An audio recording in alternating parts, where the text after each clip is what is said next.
Okay, so part 2 में हम लोग सम्स को कवर करेंगे जो कि कैश फ्लो स्टेटमेंट के ऊपर है। आपको सबसे पहले मैं बता दूं कि सम्स का वैरायटीज क्या होगा।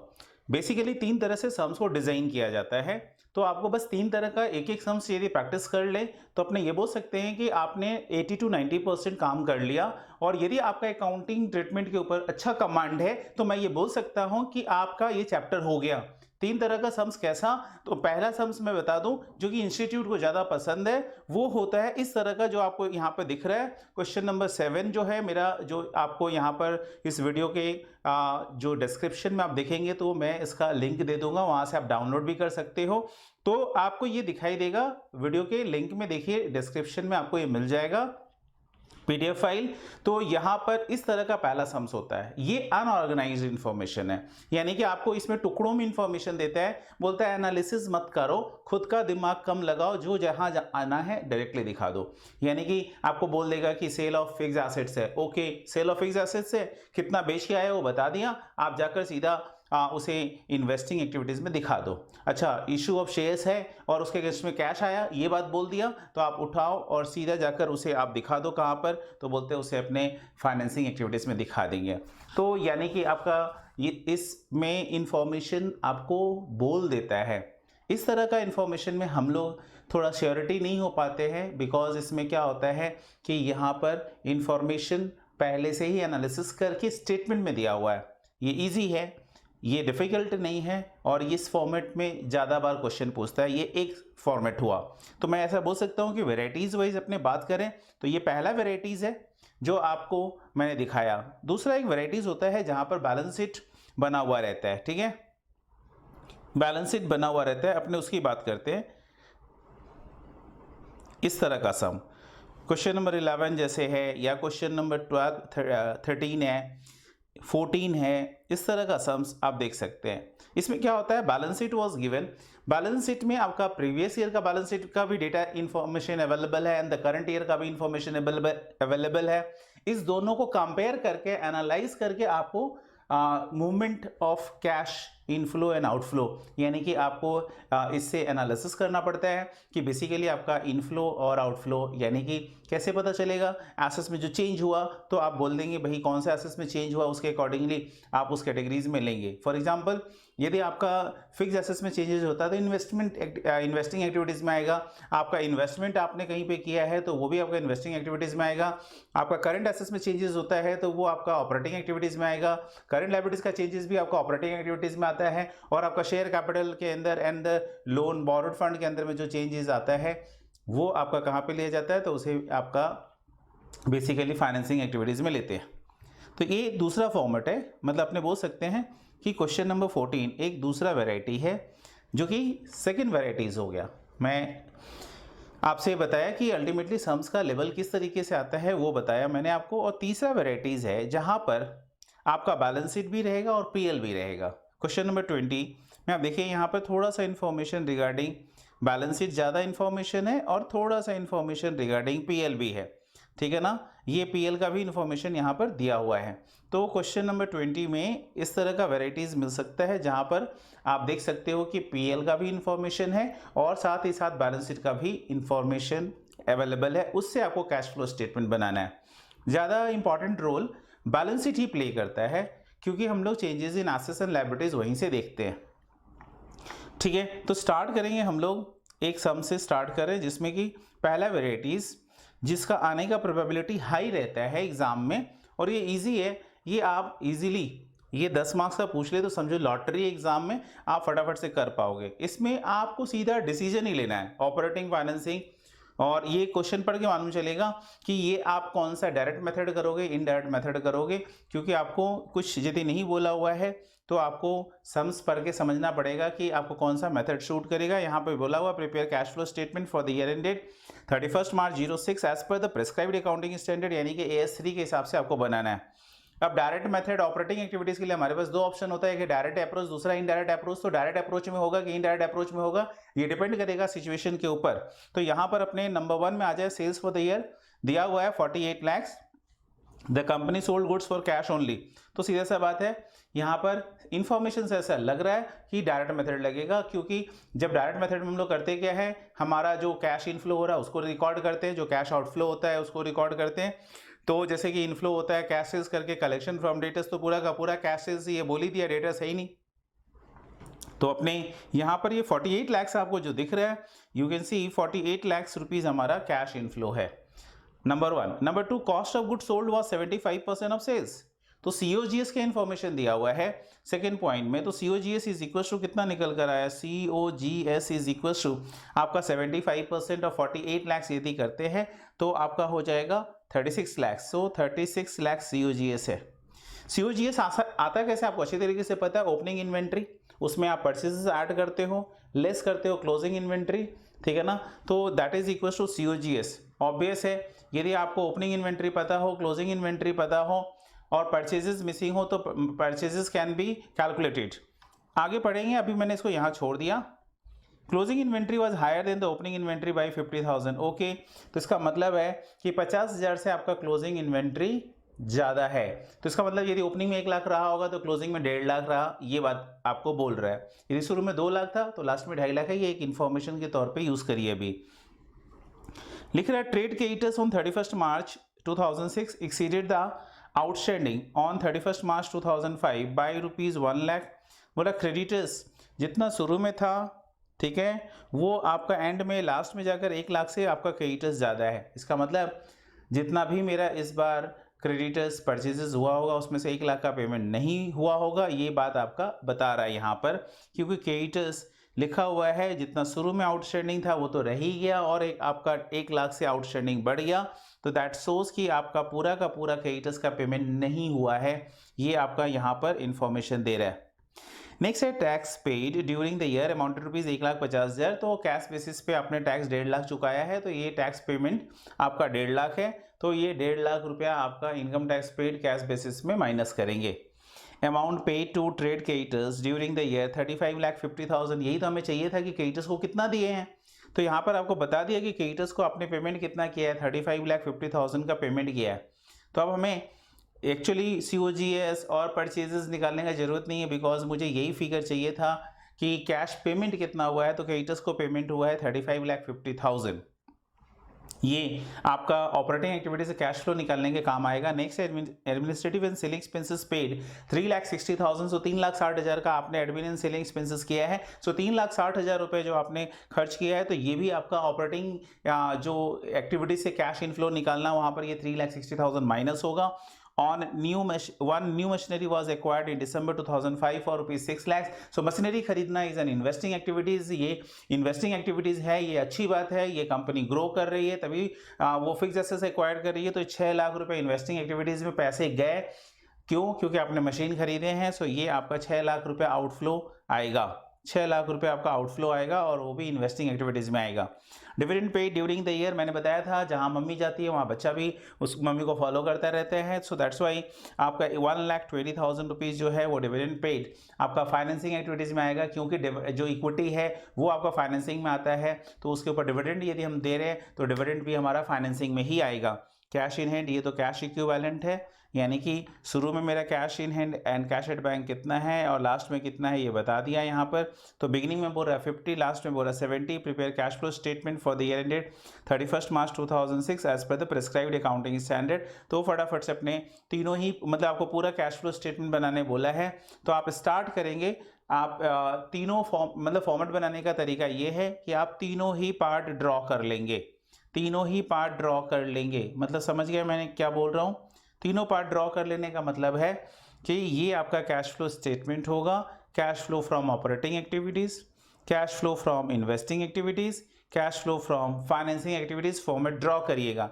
एग्जाम में गलती मत करिएगा, मैं आपको फिर से याद दिला दूं, ऑपरेटिंग एक्टिविटीज के लिए पूरा पेज छोड़िएगा, पूरा पेज छोड़िएगा। मेरे पास जरूरत नहीं था, मैं तो इसे जूम कर दूंगा, जगह बड़ा हो जाएगा, बट एग्जाम में आपके पास इस तरह का कोई अपॉर्चुनिटी नहीं रहेगा कि आप इसे जूम करके बड़ा कर देंगे और आप लिख देंगे, ऐसा पॉसिबल नहीं है। इसीलिए स्मार्टली पहला पेज आप छोड़ोगे किसके लिए, बोलते हैं ऑपरेटिंग एक्टिविटीज़ के लिए, और दूसरे पेज में आप फाइनेंसिंग, इन्वेस्टिंग एंड फाइनेंसिंग लिख लो और बाकी उसके बाद वर्किंग कर लो। तो दैट्स वाई आपको ये थोड़ा सा ख्याल रखना है। तो हम लोग जो कर रहे हैं वो कर रहे हैं क्वेश्चन नंबर कौन सा, तो क्वेश्चन नंबर कर रहे हैं जो दिख रहा है आपको 7, सो 7। ऐसा मैंने फटाफट से लिख दिया, आप भी फटाफट से ऐसा बना लो। अब इसके अंदर में हम लोग आइटम डालना शुरू करेंगे। सबसे पहले है आपका जो पहला जो सीक्वेंस में जैसे आ रहा है, तो हम लोग लिखेंगे कैश सेल्स। तो आपको पता ही है कैश सेल्स क्वेश्चन में गिवन है एंड कैश सेल्स का फिगर दिया हुआ है एंड कैश सेल्स का फिगर है आपका 48 लैक्स। डिटेल्स कॉलम में डालिए 48 लैक्स। आप देखो क्वेश्चन में हमें परचेजेस से कोई मतलब नहीं है, हमें कितना हमारा पेमेंट हुआ है क्रेडिटर्स को, that was given in the problem. तो हम पेमेंट टू क्रेडिटर्स यहाँ पे लेस करेंगे, तो पेमेंट टू सप्लायर गिवन है क्वेश्चन में, वो आप देखो ढूंढ के निकालो कि कितना है। So that was given in the problem. और पेमेंट टू सप्लायर कहाँ दिख रहा है, तो लिखा हुआ है यहाँ पर पेमेंट टू सप्लायर है 35,50,000। कितना दिख रहा है, 35,50,000। तो अपने सप्लायर को 35,50,000 का पेमेंट किए हैं। जब ये हमें मालूम है तो अपने इसे डायरेक्टली लिख पाएंगे, तो 35,50,000, 35,50,000। नेक्स्ट आप क्या करोगे, यू विल डिडक्ट, ये माइनस होगा। और पेमेंट हुआ है आप देखो, और क्या बिजनेस के लिए खर्चा किया, administrative and selling expenses paid, ये भी ऑपरेटिंग नेचर खर्चा है 3,60,000। तो आप क्या करोगे, ये 360 भी माइनस करोगे, तो 3,60,000 रुपये payment of administrative and selling expenses. तो लिखेंगे पेमेंट ऑफ ओवरहेड, क्या लिखेंगे, payment of overhead, payment of overhead expenses. Payment of overhead expenses कितना है वो आप यहाँ पे लिख दो। तो that was given in the question 3,60,000। तो अपने यहाँ पे 360 और माइनस करेंगे, 3,60,000 माइनस करेंगे, ठीक है। और क्या है, तो यहाँ पर और आगे चलते हैं, हम लोग कहाँ पर थे, तो यहाँ पर कॉस्ट ऑफ गुड सोल्ड्स को हमने यूज़ नहीं किया। तो एक बच्चा बोला सर यदि मान लो, सर प्लीज़ सुनो मेरी बात। मैंने बोला बोलो बेटा क्या प्रॉब्लम है। बोला सर यदि मान लो कि क्वेश्चन में हमें ये पॉइंट नंबर 6 नहीं पता है, यानी हमें ये लाइन नहीं मालूम है, दिस वाज नॉट गिवन, तो क्या जो गिवन इंफॉर्मेशन है यानी कि पॉइंट नंबर 2, 3 एंड 4 को यूज़ करके हम ये फिगर निकाल सकते हैं। तो आंसर है हाँ, निकाला जा सकता है। कैसे, तो आप सबसे पहले देखिए, ये मैं अल्टरनेटिव वे से कर रहा हूँ, ऐसे तो डायरेक्टली दिया हुआ था इसलिए कुछ सोचना नहीं पड़ा।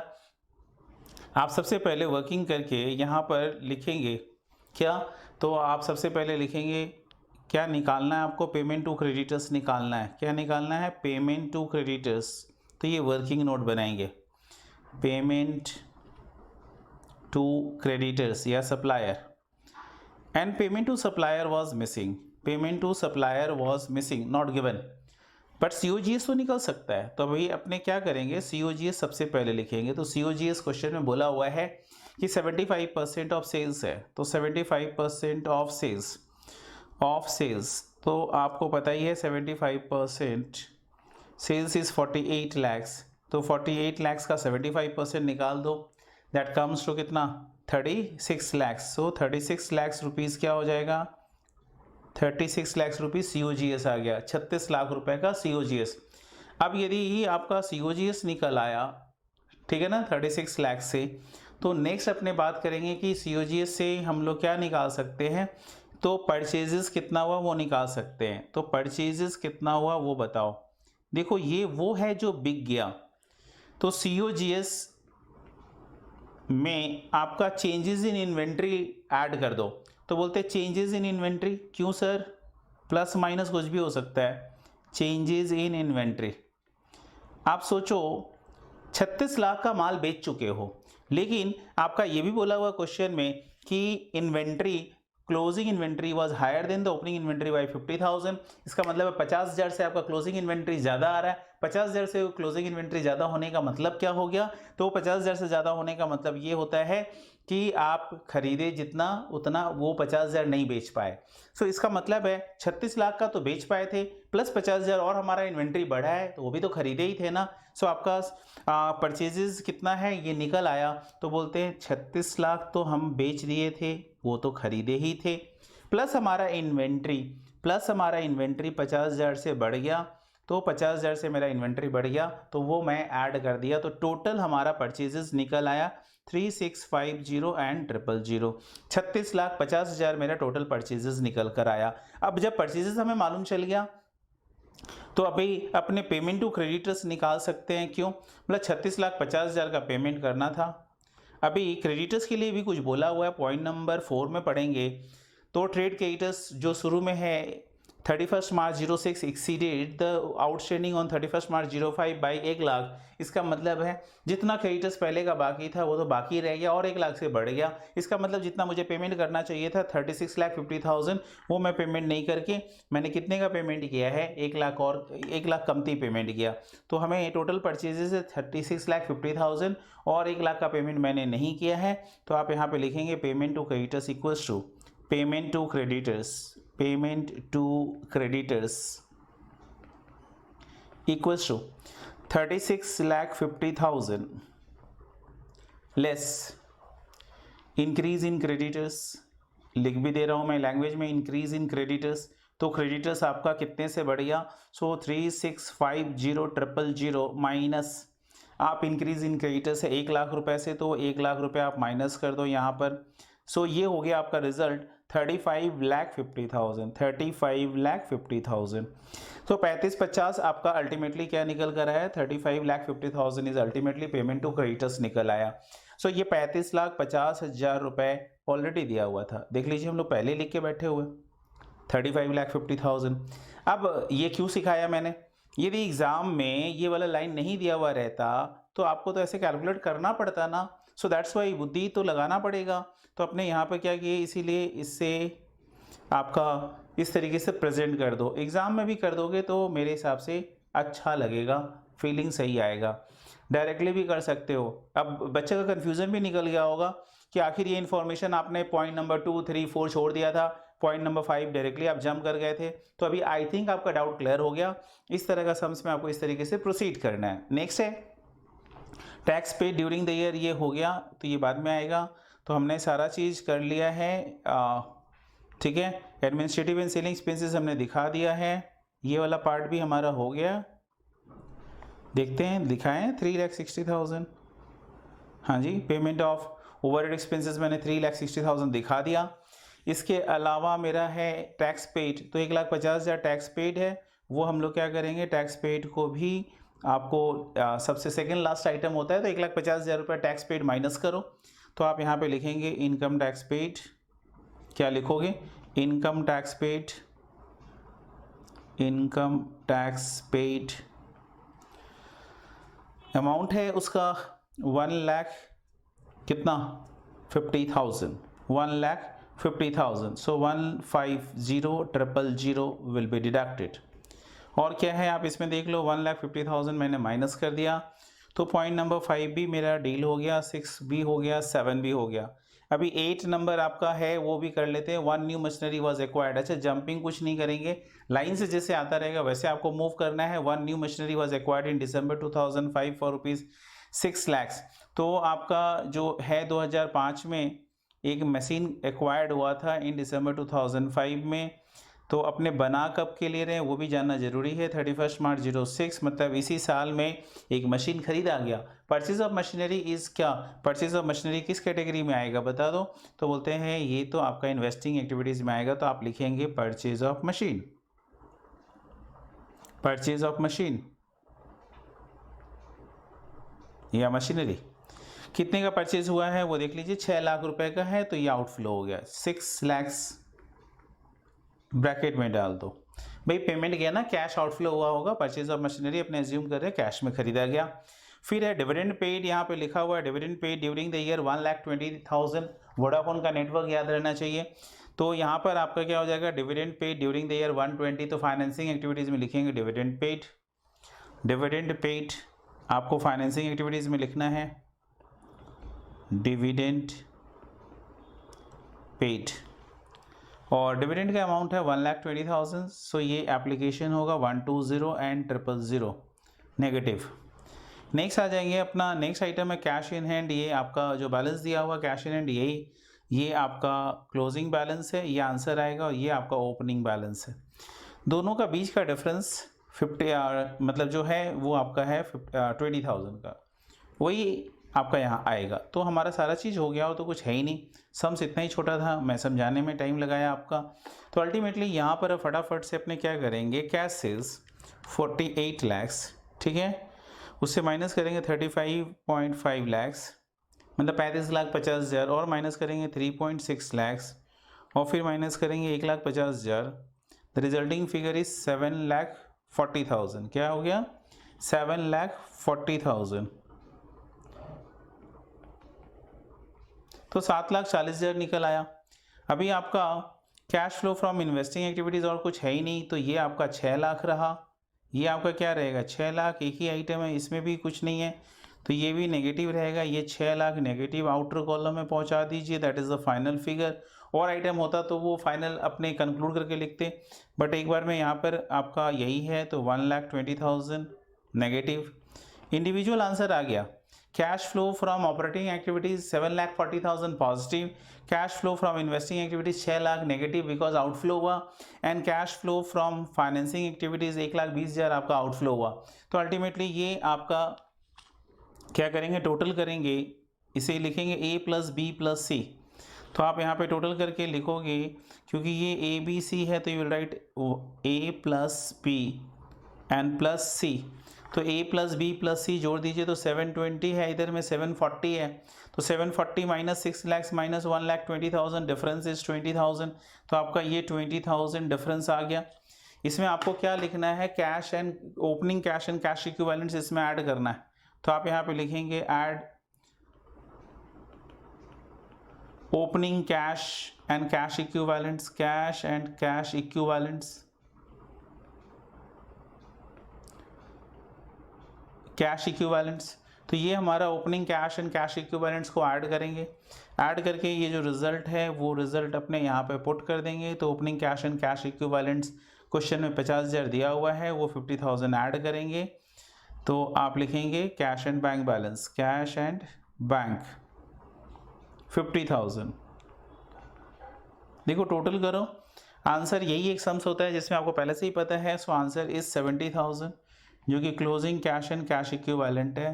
तो ये हो गया आपका closing cash and cash equivalents, ठीक है, 70,000। सो this is your answer ultimately 70,000 आपका अल्टीमेटली आंसर है कि 70,000 क्लोजिंग है। ये आपको पहले से पता होता है कि आप सही बना रहे हो या गलत बना रहे हो, अचानक कोई सरप्राइज की तरह नहीं आता है, ठीक है। ये एक वैरायटीज़ है, आप देखेंगे इस तरह का वैरायटीज़ में सम नंबर 8 है, ठीक है, सम नंबर 8 है, इसी वैरायटीज़ में आता है, बट वो इनडायरेक्ट मेथड में है। और सम नंबर 9 भी इसी तरह का है। मैं बोला था इंस्टीट्यूट इस पर थोड़ा सा ज़्यादा मेहरबान रहता है, ठीक है। सम नंबर 10 भी इसी तरीके से है। 11 अलग वेराइटीज़ है। तो एक और जो सम्स हम लोग किए उसी का प्रैक्टिस करते हैं, और ये है क्वेश्चन नंबर 8। आप क्वेश्चन नंबर 8 देखो, इसी वेराइटीज़ पर है, और यहाँ पर आप देख लो कि अपने ये थोड़ा सा सम्स में अलाइनमेंट का प्रॉब्लम है। अलाइनमेंट का मतलब है थोड़ा ऊपर नीचे हो गया। ये सम्स भी अच्छा सम्स में मैं मानता हूँ। एग्ज़ाम में आप 7 और 8 ये सब इम्पॉर्टेंट है, इस तरह का क्वेश्चन ज़्यादा हिट होता है। ये आप देख लो कि ये आपको बनाना है कैश फ्लो स्टेटमेंट, और इस बार इनडायरेक्ट अप्रोच लगेगा, क्योंकि यहाँ पर लिखा हुआ net profit before tax provision 36 lakh दिया हुआ है। तो net profit before tax provision 36 lakh है। तो अभी आप क्या करेंगे, स्टार्ट हो जाइए, net profit before tax provision से ही आपको स्टार्ट करना है। तो 36 लाख से आप स्टार्ट करोगे। तो क्वेश्चन नंबर अपने जो कर रहे हैं वो 9 है, तो लिख देंगे यहाँ पे क्वेश्चन नंबर 9, ठीक है। क्वेश्चन नंबर 9 करेंगे, और 9 में आप सबसे पहले जो जो आपको पता है वो आपको लिखते जाना है। तो आपको यहाँ पे पता है कैश प्रॉफिट बिफोर टैक्स लिखा हुआ है, प्रॉफिट बिफोर टैक्स, तो आप वही लिखोगे प्रॉफिट बिफोर टैक्स। देखना क्वेश्चन में प्रॉफिट बिफोर टैक्स का फिगर दिया हुआ 36,000 ये, तो 36,000 आपको कॉपी पेस्ट वहीं पे कर देना है। ये रहा, चलिए इसमें कुछ भी नहीं, बहुत ही आसानी से ये हो गया। आगे है डिविडेंड पेड 10,202, सारा रुपीज इन लैक्स चल रहा है, तो 10,202 का डिविडेंड आपने दिया है। अब यदि आप डिविडेंड दोगे तो ये कहाँ आएगा, मम्मी जहाँ जाएगी वहाँ बच्चा भी मतलब बच्चा फॉलो करता है, तो दैट्स वाई मम्मी के पास ही जाएगा। तो dividend paid ultimately equity shares पे हम लोग डिविडेंड देते हैं या प्रेफरेंस शेयर्स के ऊपर, इसलिए ये फाइनेंसिंग एक्टिविटीज़ में जाएगा। तो डिविडेंड पेड 10,202 आप फाइनेंसिंग एक्टिविटीज़ में लिख देंगे। तो ये रहा आपका इन्वेस्टिंग और उसके नीचे रहा फाइनेंसिंग, तो आप लिखेंगे डिविडेंड पेड, आप लिखेंगे डिविडेंड पेड, और आपका डिविडेंड पेड है कितना, सो 10,202 माने 10,202 ब्रैकेट में डालेंगे, क्योंकि डिविडेंड पेमेंट करने से आउटफ्लो होता है, इसलिए अपने उसे ब्रैकेट में लिख दिए। आगे बढ़ेंगे, आगे क्या है वो देखो, लिखा हुआ है इनकम टैक्स पेड 5,100, तो income tax is the second last item operating का, तो आप यहाँ पर ऑपरेटिंग एक्टिविटीज़ में लिख सकते हो income tax paid, income tax paid. हमेशा काफ़ी जगह ले लेकर लिखना एग्जाम में। देखो मैं तो यहाँ शॉर्ट स्पेस लिया हूँ, बट एग्जाम में मेरा एडवाइस रहेगा कि आप स्पेस लेके लिखो, ज़्यादा स्पेस छोड़ने से मार्क्स नहीं कटता है। लेकिन यदि आपका स्पेस शॉर्ट हो गया तो आपका सॉल्यूशन क्लमजी हो जाएगा और सामने वाला आपका इसके लिए मार्क्स डिडक्ट कर लेगा। तो इनकम टैक्स पेड अमाउंट है वो आप कॉपी पेस्ट कर दीजिए 5,100, तो 5,100 फर्स्ट कॉलम में मैं डाला, और ये आपका होगा नेगेटिव बिकॉज इसके लिए आउटफ्लो हुआ है। नेक्स्ट आ जाएंगे इनकम टैक्स के बाद book value of assets sold 222, तो book value of assets sold से कोई मतलब नहीं होता है, ये तो बता रहा है कि एसेट्स कितने का आपके बुक्स में अपीयर्ड था, बट उसके ऊपर लिखा हुआ loss on sale of assets 48, तो इसका मतलब है कि हमारा 222 माइनस 48 इसमें बिका होगा, तो 222 से आप क्या करेंगे 48 माइनस करेंगे, तो आपका बिका है 174 में। तो आप ना सेल ऑफ एसेट्स दिखाएंगे इन्वेस्टिंग एक्टिविटीज़ में, किस में दिखाएंगे, इन्वेस्टिंग एक्टिविटीज़ में sale of assets, sale of assets 174। अच्छा ये ओपन होगा पॉजिटिव होगा, क्यों, क्योंकि यहाँ पर अल्टीमेटली अपने क्या किए हैं, बेचे हैं तो पैसा आया है, तो 174 आपका पॉजिटिव होगा, मतलब ब्रैकेट में नहीं जाएगा, इसके लिए कैश इनफ्लो हुआ है इसलिए अपने इसे ब्रैकेट में नहीं डाल रहे।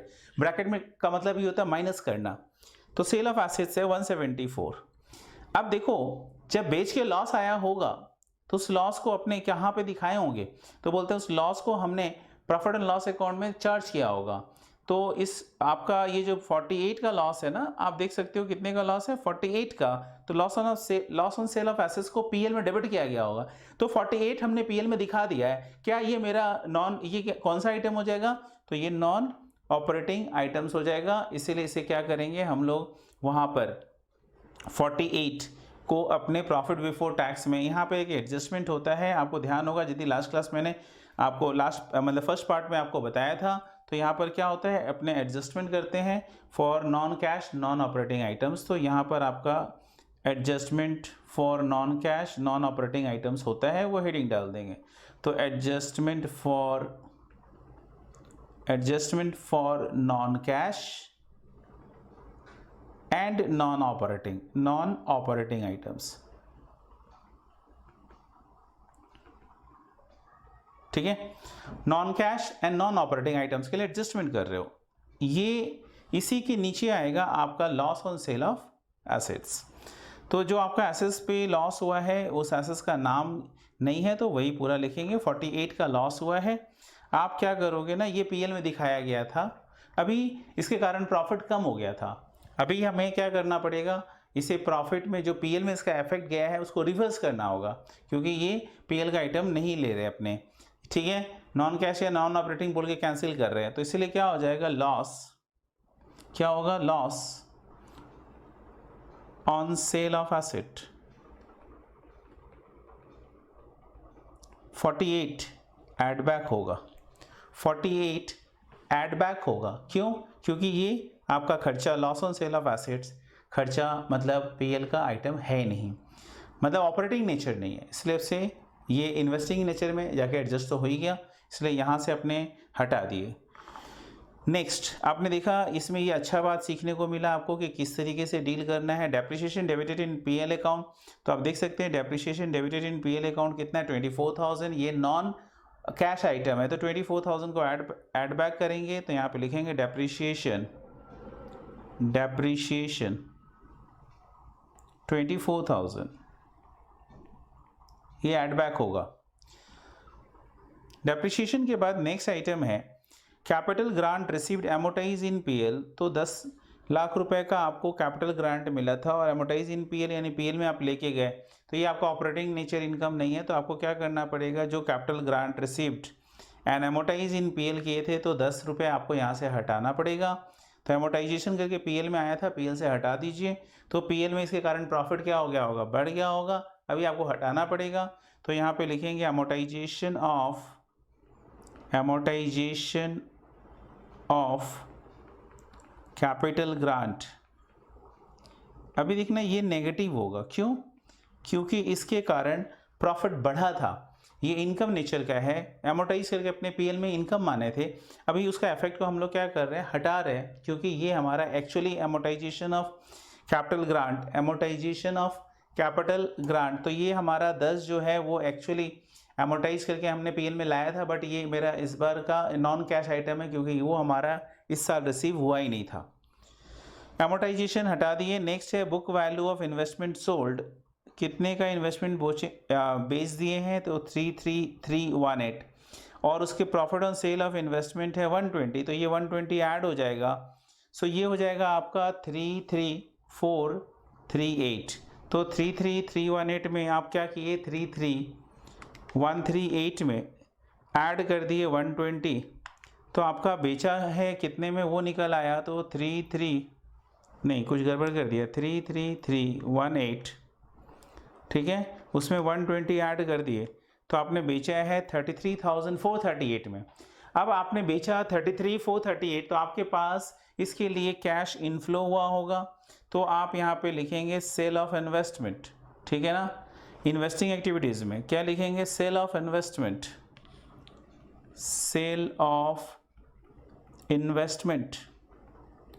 देखो कितने का इन्वेस्टमेंट आपने बेच दिया है वो लिख दो, तो 33438 का आपने बेच दिया, 33438 बेचने से आपके पास सोर्स है, ये पैसे आए, तो इसलिए ब्रैकेट नहीं डालेंगे, परचेज किए होते तो ब्रैकेट में डालते हैं, बट यहाँ पे सेल किए हैं, तो सेल का मतलब हो गया आउटफ्लो है, तो इसलिए 33438 सॉरी इनफ्लो है, बिकॉज सेल किए, तो इसके अगेंस्ट में आपको कैश इनफ्लो हुआ, तो इसलिए 33438 ओपन फिगर है, ब्रैकेट में नहीं डाला गया। अब देखो इसके ऊपर 120 का जो profit on sale of investment है, तो 120 पीएल में लिया गया होगा, कॉन्सिक्वेंटली 120 से हमारा प्रॉफिट जो है वो बढ़ा हुआ होगा, तो इसलिए हम लोग क्या करना पड़ेगा, यहाँ पर 120 से profit on sale of investment, ठीक है, तो ये अपना profit on sale of investment है 120 का, तो 120 को अपने यहाँ पर क्या करेंगे, 120 से प्रॉफिट बढ़ा हुआ होगा, तो अपने को ये profit on sale of investment non operating items है, तो यहाँ से अपने को हटाना पड़ा, इसलिए वहाँ से अपने यहाँ पे नेगेटिव करके माइनस कर दिए, क्योंकि पहले इंक्लूडेड था तो अभी लेस कर दिए। नेक्स्ट आएंगे, आगे क्या दिया हुआ है वो भी देख लो, interest income from investment credited in PL, तो लिखा हुआ इंटरेस्ट इनकम फ्रॉम इन्वेस्टमेंट, ठीक है ना, तो हम लोग यहाँ पे पहुँच चुके हैं इन पीएल, तो आपने इंटरेस्ट इनकम फ्रॉम इन्वेस्टमेंट, तो इन्वेस्टमेंट पे जो इनकम होगा तो वो तो आपका इन्वेस्टिंग एक्टिविटीज़ में आना चाहिए, तो आपको इन्वेस्टिंग एक्टिविटीज़ में लिखो, इन्वेस्टिंग एक्टिविटीज़ में लिखेंगे interest on investment,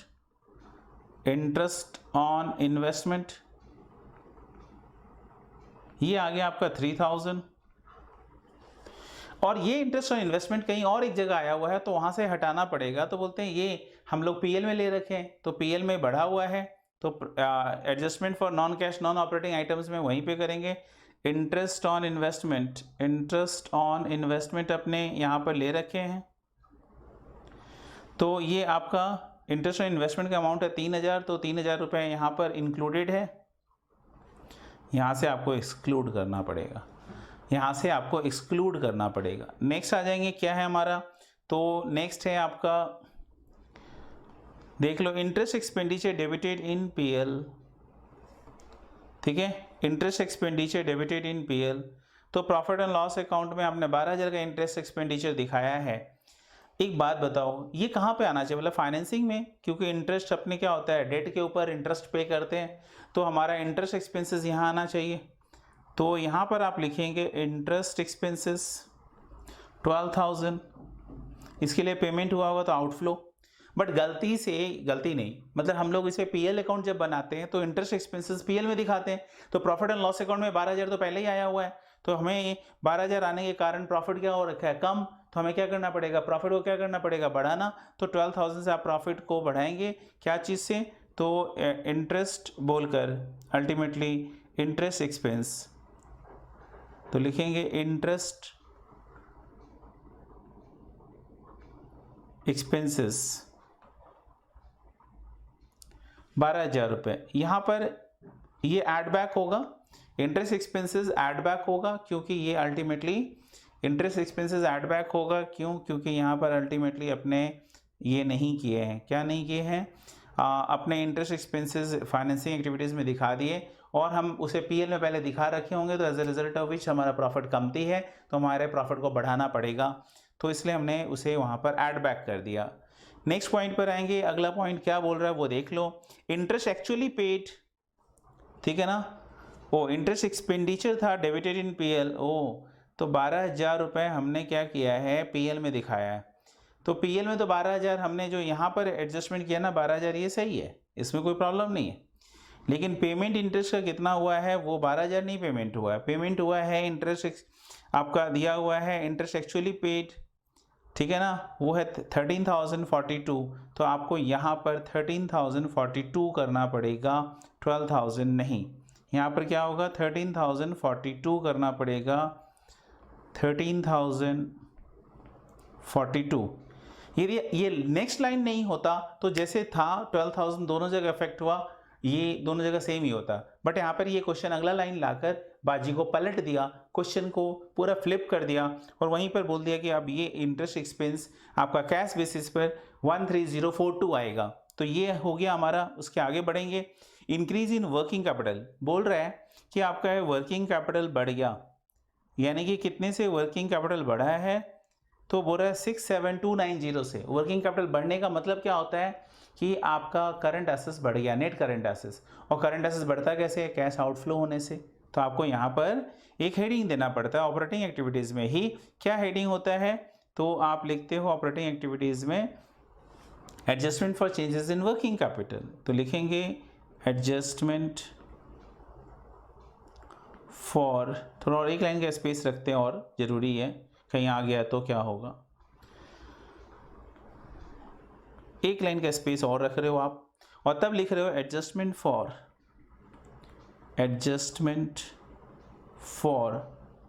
changes in working capital. तो adjustment for changes in working capital, आपका वर्किंग कैपिटल इंक्रीज हुआ है, तो आपका वर्किंग कैपिटल कितने से इंक्रीज हो गया वो देख लो, तो बोला हुआ है 67290 से बढ़ा है, तो लिखेंगे 67290, 67290, ये ब्रैकेट में होगा, तो adjustment for changes in working capital 67290 ये ब्रैकेट में डालेंगे, क्योंकि अपना ये बढ़ रहा है। अब आगे हम लोग बात करते हैं कि और क्या बोला हुआ है, तो आगे बोला हुआ परचेज ऑफ फिक्स एसेट्स, अब आप बता दो, ये तो बहुत इजी है ना, purchase of fix assets investing activities में आ जाएगा, तो आपने फिक्स एसेट्स खरीदा है 22092 का, तो इन्वेस्टिंग एक्टिविटीज़ में लिखेंगे परचेज ऑफ फिक्स एसेट्स, क्या लिखेंगे, परचेज ऑफ फिक्स्ड एसेट, देखो कितने का फिक्स एसेट्स है वो लिख दो 22092 ब्रैकेट में, क्यों, इसके लिए कैश आउटफ्लो है इसलिए ब्रैकेट में चला गया। इसके बाद आपका एक्सपेंडिचर ऑन कंस्ट्रक्शन वर्क है, कंस्ट्रक्शन वर्क का भी मतलब क्या होता है कि कैपिटल वर्क इन प्रोग्रेस, ये एसेट्स ही है 41688, तो expenditure on construction work investing में आएगा, कंस्ट्रक्शन वर्क,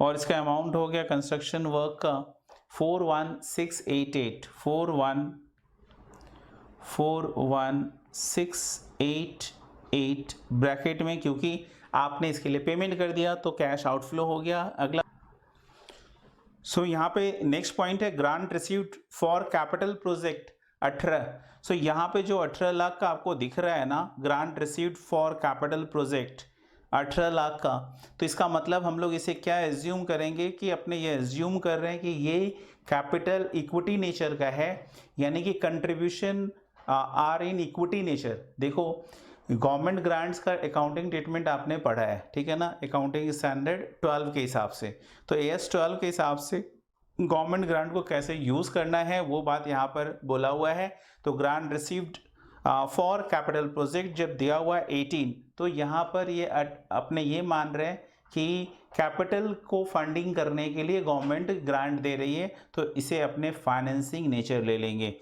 तो यहाँ पर आप एजम्पशन नोट देके कर रहे हो, आप चाहो तो इसे इन्वेस्टिंग नेचर भी ले सकते हो कि एसेट्स खरीदने के लिए दे रही है, तो वहाँ पे भी आ सकता है।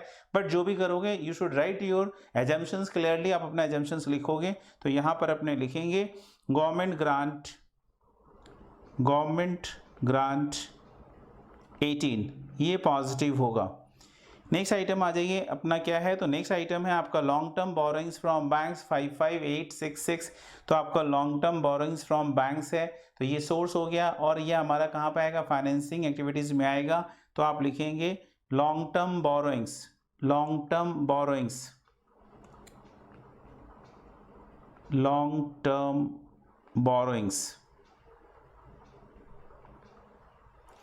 55866, ये पॉजिटिव फिगर होगा बिकॉज आपका long term borrowings from banks, तो कैश इनफ्लो हो रहा है, लोन कंपनी बोरो कर रही है तो आ रहा है।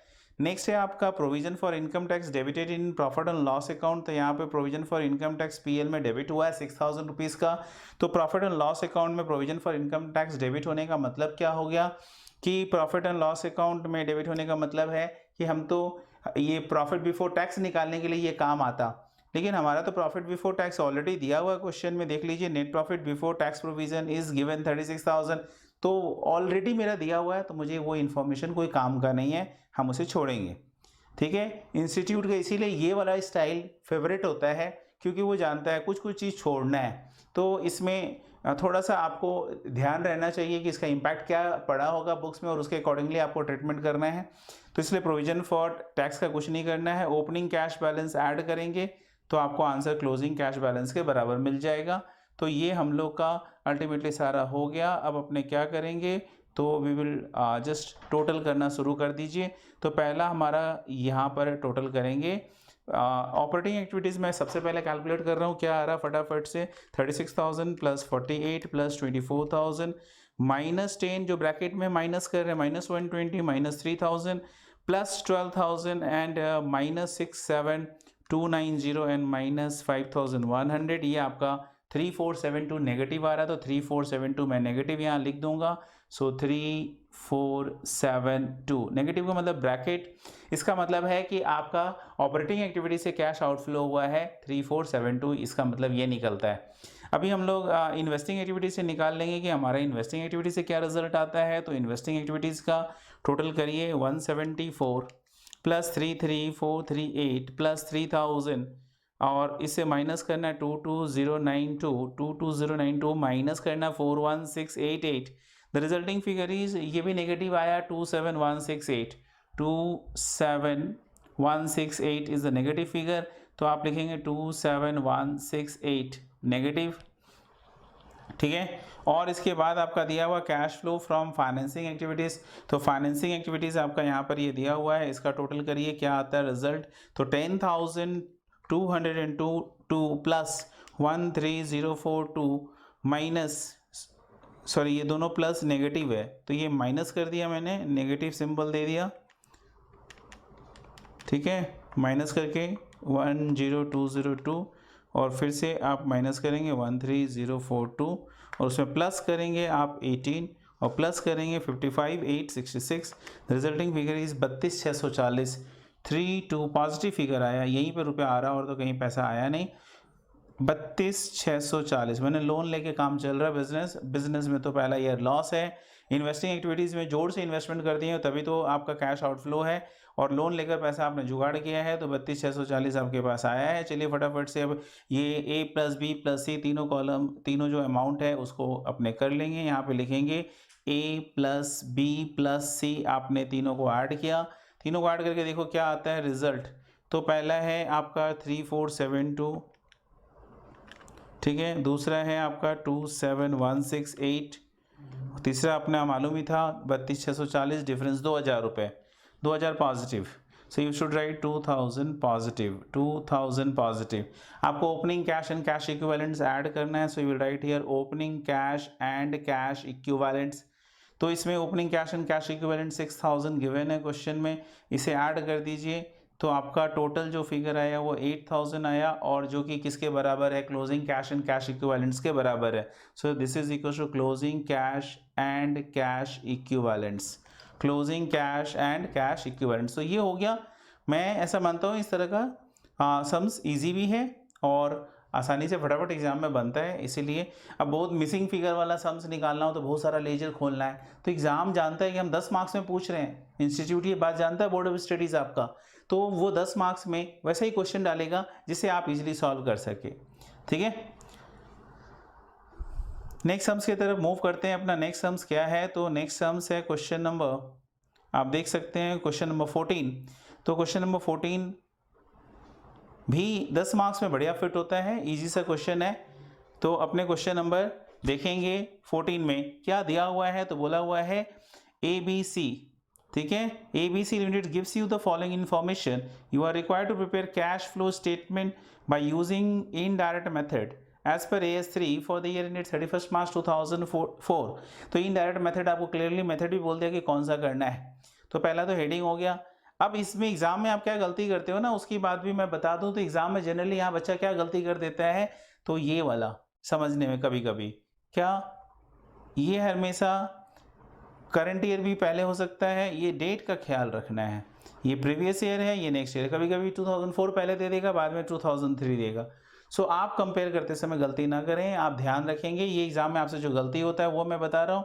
नॉर्मली फ्लो में, स्पीड में आप क्या करते हैं, ये गलती कर जाते हैं, बट आपको इसका ख्याल रखना है, अब नहीं करेंगे आप, अब मेच्योर्ड हो आप। मैं आपको उसी हिसाब से पढ़ा रहा हूँ कि आप ऑलरेडी चीज़ों को कमांड कर चुके हैं, तभी तो मैं फटाफट से डिस्कस कर रहा हूँ। यहाँ पर आप देख लीजिए जो क्वेश्चन दिया हुआ है, ये बैलेंस शीट है, मैं बैलेंस शीट का आइटम को नहीं पढ़ रहा हूँ, फटाफट से नीचे आ रहा हूँ, एडिशनल इन्फॉर्मेशन में आएंगे।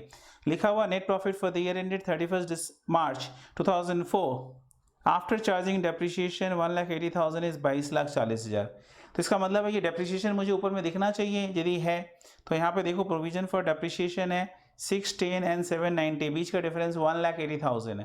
तो इसका मतलब है कि डेप्रिसिएशन चार्ज करके तब ये प्रॉफिट आया है। तो आप तो जानते हैं कि depreciation is a non cash non operating items, तो you should start with the 22,40,000 क्योंकि ये प्रॉफिट बिफोर टैक्स है। बट इसके अंदर में आपको एडजस्टमेंट करना पड़ेगा non cash and non operating items का। तो non cash non operating items का यानी कि आपका 1,80,000 एड बैक करना पड़ेगा। तो हमारा स्टार्टिंग पॉइंट तो हमें यहीं पे मिल गया कि हमें प्रॉफिट दे दिया।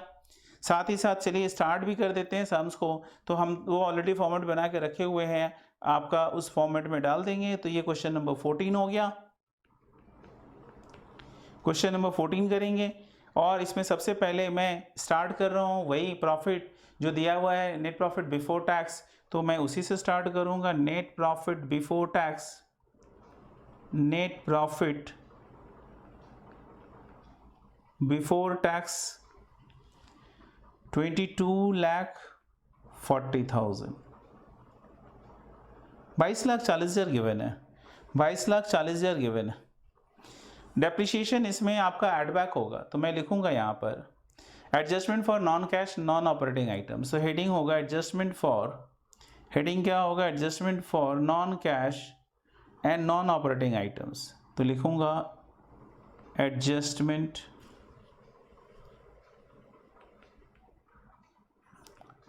For non cash and non operating items.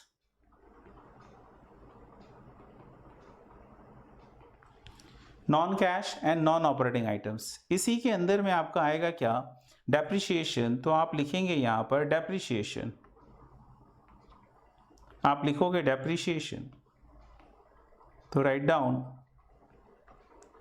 Depreciation. आपका डेप्रिसिएशन कितना आएगा वो देख लीजिए। तो आपका डेप्रिसिएशन होगा, तो यहाँ पे 1,80,000 बोला हुआ है और हम लोग यहाँ पे बैलेंस शीट में उस चीज़ को वेरीफाई कर भी पा रहे हैं। तो 1,80,000 आपका provision for depreciation is a non cash item, तो ये 180 आपका एड बैक होगा। आप ओपन फिगर में रखेंगे, इसका मतलब ये एड बैक हो गया। अगले पॉइंट पर आ जाएंगे, क्या बोल रहे हैं। तो बैलेंस शीट अप्रोच में करने का तरीका यही होता है कि आप हर आइटम्स को एनालिसिस करते हुए करेंगे। फॉर एग्जांपल एनालिसिस करते हुए करने का मतलब क्या है कि देखो प्लांट एंड मशीनरी शुरू में कितना है, लास्ट में कितना है, तो बीच का डिफरेंस भाई खरीदा गया होगा या सेल किया गया होगा। तो आप देखो लास्ट में थोड़ा ज़्यादा आ रहा है, 40,70,000, शुरू में है 27,30,000, इसका मतलब है 13,40,000 रुपये का फिक्स एसेट्स खरीदा गया। ये 13,40,000 रुपये परचेज ऑफ फिक्स एसेट्स दिखाएंगे। तो ये आपका इन्वेस्टिंग एक्टिविटीज़ में आ जाएगा, परचेज ऑफ फिक्स एसेट्स बोलकर क्या लिखेंगे, purchase of fix assets, purchase of fixed assets. तो ये आपका फिक्स एसेट्स खरीदने का हो गया। कितने का आपने फिक्स एसेट्स खरीदा वो यहाँ दिखा दीजिए। तो परचेज ऑफ फिक्स एसेट्स आपने जो खरीदा है वो है 13,40,000, तो मैं यहाँ पे लिख दिया 1340,000 और कोई एडजस्टमेंट मुझे फिक्स एसेट्स से रिलेटेड नहीं दिखा, इसलिए मैंने डायरेक्टली कर लिया, क्योंकि नंबर 2 डेटा से रिलेटेड दिख रहा है, नंबर 3 डिविडेंड का है, जो कि आपका डिविडेंड जो है फॉर द ईयर कितना है। आ जाएंगे हम लोग आगे, एक एक करके चीज़ों को एनालिसिस करते हैं। अब हम डेटर्स वाला एडजस्टमेंट पढ़ेंगे। नंबर 2 एडजस्टमेंट पढ़िए। Debtors of 2,30,000 were determined to be worthless, यानी 2,30,000 का डेटर्स हमारा वर्थलेस है, and were written off against the provision for doubtful debts account during the year, और उसे हम लोग राइट ऑफ किए। अब यदि हम लोग बिफोर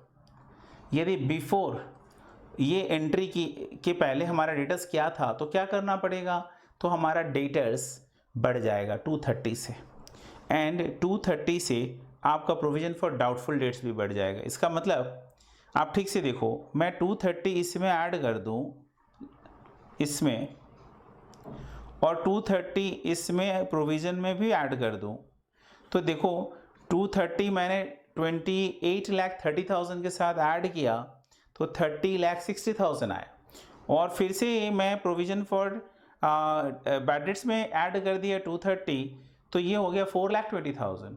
देखो मैं करके दिखाता हूँ, आप देखो ना, कंफ्यूज मत हो।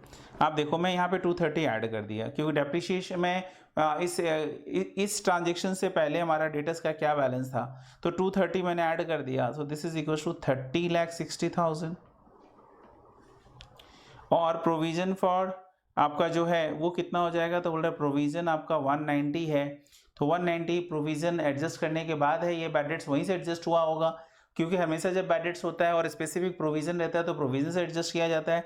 तो 1,90,000 का जो प्रोविजन आपको दिख रहा है, ये प्रोविजन 1,90,000 वाला प्रोविजन जो है ये आपका रिवाइज हो जाएगा 420, ठीक है। तो 420 ये हो गया। अब माइनस कर देंगे 30/60 से 4,20,000, तो आपका कितना आएगा, 26,40,000।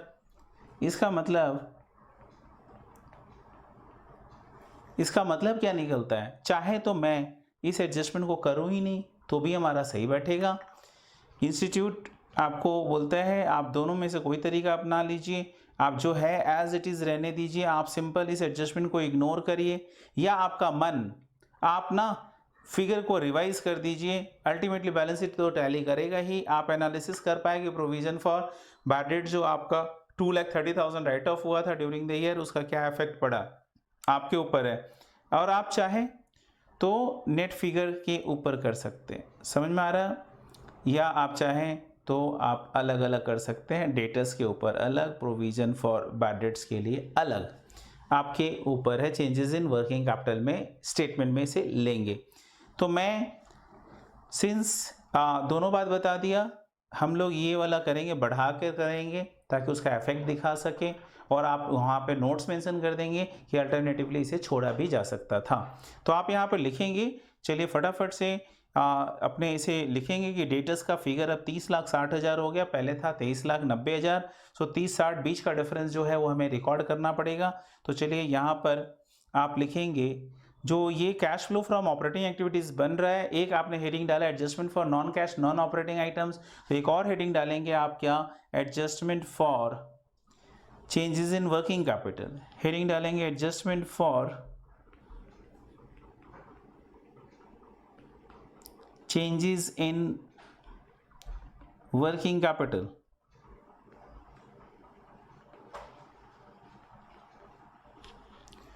अब जो डेटर्स आपका बढ़ेगा घटेगा उसका इफेक्ट डालना है। तो आप ना यहाँ पर इफेक्ट डालो, क्या इफेक्ट होगा, डेटर्स बढ़ा है या घटा है आप देख लो। तो फटाफट से देखो, डेटर्स पहले 2390 है और रिवाइज होने के बाद डेटर्स आपका 30,60,000 है। तो 30,60,000 से माइनस करेंगे 23,90,000, तो इसका मतलब है 6,70,000 से डेटर्स बढ़ा। तो आप तो अच्छी तरीके से जानते हैं increase in debtors, increase in debtor. और यदि डेटर्स बढ़ेगा 6,70,000 से, तो ये क्या है आपका, 6,70,000 से डेटर्स बढ़ा तो ये एप्लीकेशन है। भाई हमारा करंट एसेट्स बढ़ा ना, तो एप्लीकेशन है। तो डेटर्स बढ़ने का मतलब ही है कि आपका ये एप्लीकेशन हो गया 6,70,000 से। प्रोविजन फॉर, तो आपका प्रोविजन फॉर बैड डेट्स में फिगर रिवाइज हो जाएगा, 1,50,000 से 420 हो गया, तो इंक्रीज इन प्रोविजन। तो लिखेंगे इंक्रीज इन प्रोविजन फॉर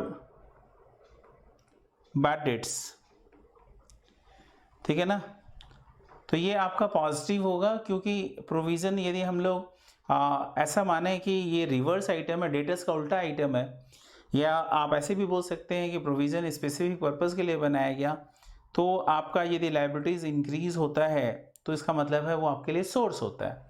तो लायबिलिटीज इंक्रीज हुआ, कितने से इंक्रीज हुआ वो देख सकते हैं आप, 420 हो गया, पहले 150 था, तो 4,20,000 माइनस 1,50,000, डिफरेंस आपका 2,70,000, तो आपका 2,70,000 सोर्स हो गया। अब देखो 670 और 270 का बीच का डिफरेंस क्या है, 4 लाख। मैं आपको एक अच्छा मैजिक वाला चीज़ बता रहा हूँ, इस दोनों का डिफरेंस भी निकालिए, 4 लाख ही आएगा। क्लोजिंग फिगर 2640 है और ओपनिंग फिगर 22,40,000 है, तो बीच का डिफरेंस 4 लाख। तो एनालिसिस होते रहना चाहिए, जब बैलेंस शीट होता है तो एनालिसिस आपका मस्ट है। यदि एनालिसिस में आप कट कर रहे हैं तो आपका यदि एनालिसिस आप ठीक से नहीं करेंगे तो उसका इम्पैक्ट जो होगा ओवरऑल बाद में जाके भुगतना पड़ेगा कि टैली नहीं हो रहा है। यहाँ पर हमारा एनालिसिस हो गया, इसीलिए बोला गया कि कोई डायरेक्टली इस पे भी कर दे तो भी आंसर आएगा। तो ये जो चीज़ है ना ऑप्शनल है, अल्टरनेटिवली यू में इग्नोर इट। मतलब आप डेटर्स को नहीं बढ़ाते, प्रोविजन को नहीं बढ़ाते, तो भी अल्टीमेट इफेक्ट तो वही रहता। कैश एंड कैश इक्विवेलेंट्स आप तो जानते हैं, marketable securities cash and cash equivalent में ही आता है। तो ये तो ओपनिंग हो गया और ये दोनों क्लोजिंग हो गया, तो ये तो हमारा फाइनल आंसर आएगा।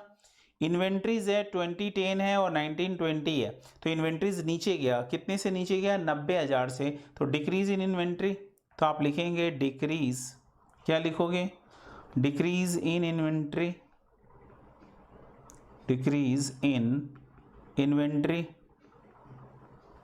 90,000, और इन्वेंट्री घट जाना इज अ सोर्स, तो ये आपका 90,000 सोर्स है। उसके बाद आपका देखो प्रीपेड एक्सपेंसेस 90 से 120 हो गया। सो यदि प्रीपेड एक्सपेंसेस आपका बढ़ा है तो करंट एसेट्स बढ़ना एप्लीकेशन है, तो आप लिखेंगे increase in prepaid expenses, increase in prepaid expenses, increase in prepaid expenses. अब प्रीपेड एक्सपेंसेस आपका कितने से बढ़ा है, तो 30,000 से, तो 30,000 से आपका यहाँ पर ब्रैकेट में डाल दीजिए, ठीक है। ये हो गया एसेट साइड का पूरा एनालिसिस हो गया, मैंने हर आइटम को कर लिया। अभी हम लोग लायबिलिटी साइड में चले जाएंगे। आपका कैपिटल शुरू में 50 लाख है, आप देख सकते हो शुरू में 50, लास्ट में भी 50, सो नथिंग टू डू, वो एज इट इज रहा, इसका मतलब no inflow, no redemption, no buyback. Next है आपका रिटेन अर्निंग्स 2650 है, लास्ट में 36,90,000 है, तो देखो शुरू में 36,50,000, इसका मैं एनालिसिस करके दिखा दे रहा हूँ कि 3650 का था मेरे पास शुरू में, और हमने ड्यूरिंग द ईयर कमाया है कितने का, तो बोल रहे हैं 22,40,000 का मैंने अर्निंग किया है, तो प्लस 22,40,000 अर्निंग हम लोग ऑलरेडी दिखा चुके हैं। एंड ड्यूरिंग द ईयर तीसरा नंबर पॉइंट में बोल रहा है कि ABC limited declare dividend of 12 lakh for the year ended 2003-4।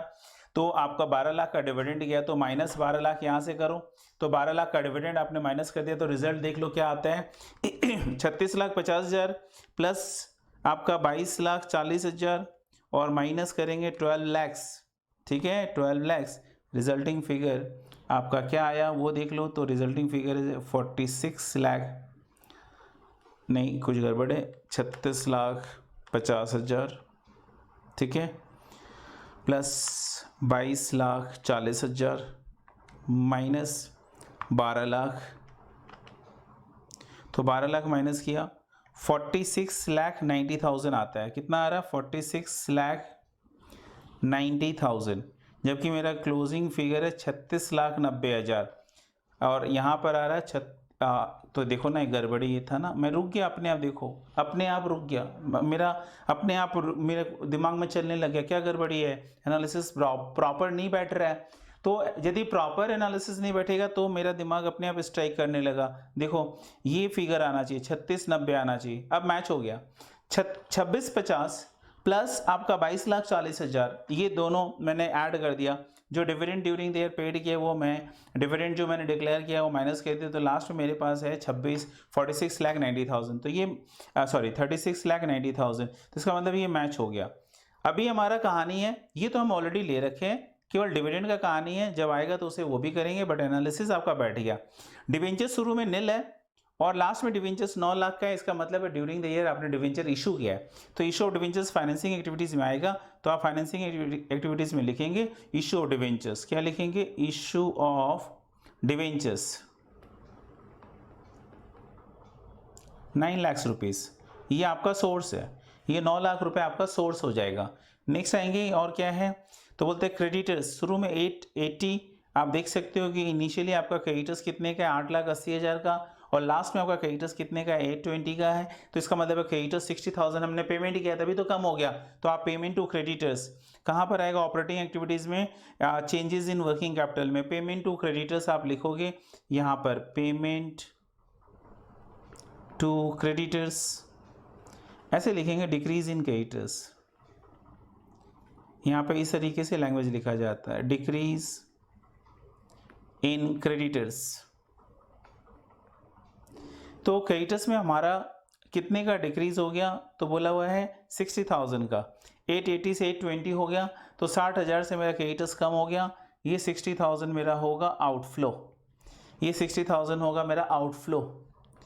इसके बाद आ जाइए नेक्स्ट है bank loan, bank loan liabilities यहाँ पे दिया हुआ, तो बैंक लोन आपका इनिशियली है 150, लास्ट में है 3 लाख का, तो during the year bank loan आपने और लिया है, कितने का बैंक लोन ले लिया, तो 3 लाख का आपने बैंक लोन ले लिया है, तो आप यहाँ पे लिखेंगे बैंक लोन फाइनेंसिंग एक्टिविटीज़ में बैंक लोन 1,50,000 सोर्स, ठीक है, तो बैंक लोन भी हो गया। नेक्स्ट है आपका लायबिलिटी फॉर एक्सपेंसेस 330 था और लास्ट में 270 हो गया, इसका मतलब डिक्रीज इन आपका क्या हो गया लायबिलिटी फॉर एक्सपेंसेस, सो 330 से 270 होने का मतलब ही होगा कि आपका लायबिलिटी जो है वो कम हुआ है 60,000 से, तो आप लिखेंगे डिक्रीज इन आउटस्टैंडिंग एक्सपेंसेस, लिखेंगे डिक्रीज इन आउटस्टैंडिंग एक्सपेंसेस, ये भी 60,000 से कम हो गया, डिक्रीज इन आउटस्टैंडिंग एक्सपेंसेस 60,000 से कम हो गया। डिविडेंड पेबल शुरू में आपका दिख रहा है अब 3,01,50,000 और ड्यूरिंग द ईयर 12 लाख का डिविडेंड आपने पे किया था, तो आपका टोटल डिविडेंड पेबल कितना था, तो टोटल हो गया 13,50,000 और आपने 3 लाख लास्ट में आउटस्टैंडिंग है, तो डिविडेंड पेड कितना हुआ ड्यूरिंग द ईयर मालूम चल गया ना, बोलो कैसे, 1,50,000 था और आपने और ड्यूरिंग द ईयर 12 लाख रुपए का आपने डिविडेंड डिक्लेयर कर दिया, तो 1,50,000 तो पिछले साल वाला देना ही है, प्लस 12 लाख अभी वाला देना है, तो टोटल हो गया 13,50,000 और आपका 3 बाकी रह गया, तो 13,50,000 में से 3 बाकी रह गए, तो आपने डिविडेंड दिया कितना? तो आपने डिविडेंड दिया है 10,50,000 का। तो ये आप डिविडेंड पेड आपको पता है कहाँ पे आएगा? फाइनेंसिंग में आएगा।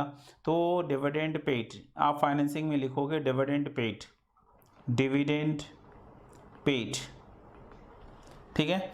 तो डिविडेंड पेड आपका अल्टीमेटली कितना हो जाएगा, मैं पूरा लिख भी दे रहा हूँ। तो शुरू में था आपका 1.5 लाख रुपए का आउटस्टैंडिंग, तो मैं लिख दे रहा हूँ 1,50,000। ड्यूरिंग द ईयर आपने 12 लाख रुपए का डिविडेंड डिक्लेयर किया, तो 12 लाख रुपीज़ का, और माइनस लास्ट में 3 लाख रुपीज़ रही गया, पेमेंट हुआ नहीं। दैट मीन्स कि ड्यूरिंग इसके बैलेंसिंग फिगर निकल आएगा कि आपने पेमेंट कितने का किया है। सो टोटल पेमेंट आपने किया है 10,50,000 का, तो 1050 आपका नेगेटिव आइटम यहाँ पर होगा। आप डिविडेंड पेड किए हैं तो सारा आइटम मेरा हो गया यहाँ पर, ये भी 1 2 3 हो गया, तो ये सारा हो गया। अब आपको करना क्या है, तो बोलते हैं अब हमको बैलेंस करके निकालना है कि आंसर क्या होगा, ठीक है। चलिए, ये सम्स परफेक्ट आपका सेट होता है 10 मार्क्स के लिए। तो यहाँ पर हम लोग 22,40,000 plus 1,80,000 minus 6,70,000 plus 2,70,000 plus 90,000 minus 30,000 minus 60 and minus 60 यानी माइनस 1,20,000, 19,60,000 आ रहा है, ठीक है। 19,60,000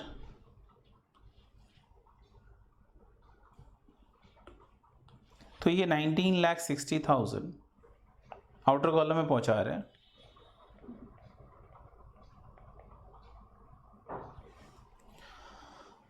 सोर्स नेक्स्ट आ जाएगा आपका, क्या है, ये है 13,40,000, इसमें तो कुछ है ही नहीं, तो आपका बस एक लाइन टन जाएगा 13,40 नेगेटिव। और लास्ट है ये आपका कितना, तो बोलते हैं इसमें आपका है 9 लाख और 10,50,000 नील। टोटल कर देंगे A plus B plus C, total करेंगे A plus B plus C, और तीनों को ऐड करके क्या आ रहा है 19,60,000 ही। 19,60,000 माइनस हो जाएगा 13,40,000, 6,20,000, 620,000। यहाँ पर आपको लिखना opening cash and cash equivalents. Details check कर लीजिए, opening cash and cash equivalents है कितना, तो कैश है 15,20,000, तो आप लिखेंगे कैश 15,20,000। मार्केटेबल सिक्योरिटीज़ का फिगर भी है, एंड मार्केटेबल सिक्योरिटीज़ इज 11,80,000, 11,80,000, 11,80,000। इसे ऐड करके आउटर कॉलम में पुट करेंगे, क्या आ रहा है, तो 15,20 plus 11,80,000, the resulting figure is 27 lakhs। 27 lakhs add कर देंगे, आउटर कॉलम में पुट करके ऐड करेंगे, तो ये हो गया 33,20,000। ये हो गया closing cash and cash equivalents. इसका भी ब्रेकअप बोलना पड़ेगा कि कैश कितना है एंड मार्केटेबल सिक्योरिटीज़ कितना है।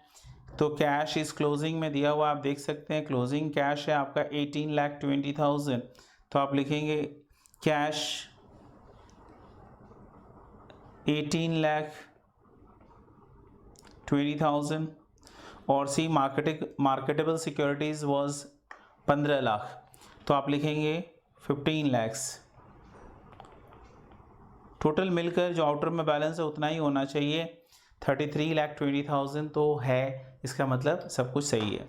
तो जब बैलेंस शीट दिया हुआ रहे ना, तो सम्स को ऐसे अप्रोच करना है, इस तरीके से एक एक आइटम का एनालिसिस करना है। जब किसी सम्स आइटम्स में वो ज़्यादा कॉम्प्लिकेशंस हो, तो उस केस में आपको उसका लेजर बना लेना चाहिए।